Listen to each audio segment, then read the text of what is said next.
Olá, caríssimos leitores do blog A Vaga é Sua, bem-vindos novamente, dando continuidade à nossa revisão para o concurso de soldado da Milícia Bicentenária de Tiradentes.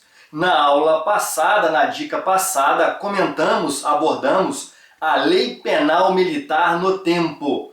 Agora, meus caros, chegou o momento de estudarmos o chamado lugar do crime.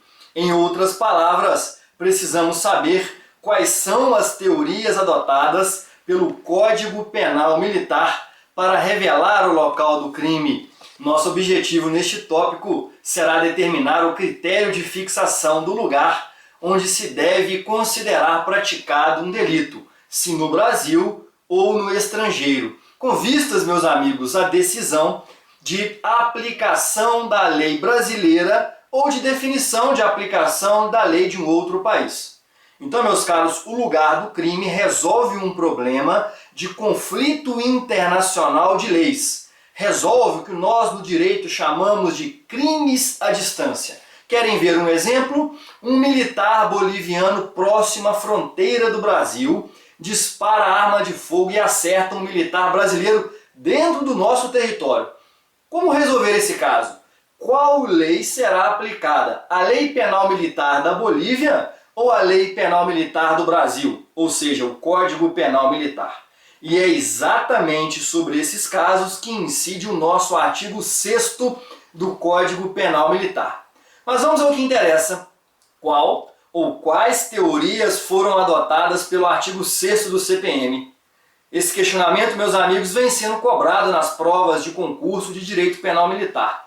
Vamos lá? Para definir o local do crime ou lugar do crime, o Código Penal Militar adota uma teoria diferente da teoria adotada pelo Código Penal Brasileiro.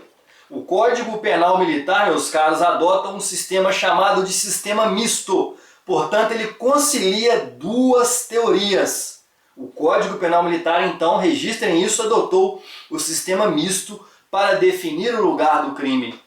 No que tange aos chamados crimes comissivos, que são aqueles praticados por ação, o Código Penal Militar adotou a teoria da ubiquidade ou mista, ou seja, ele adota a teoria da atividade mais a teoria do resultado.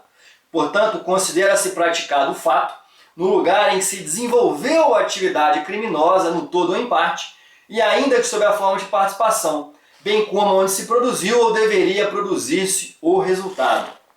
Entretanto, meus amigos, no que concerne aos chamados crimes omissivos, ou seja, aqueles praticados por omissão, o Código Penal Militar adotou a teoria da atividade ou teoria da ação.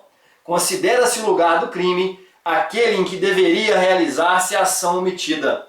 Portanto, para os crimes comissivos, adota-se a teoria da ubiquidade. Para os omissivos, adota-se a teoria da atividade. Cuidem com o artigo 6º do Código Penal Militar.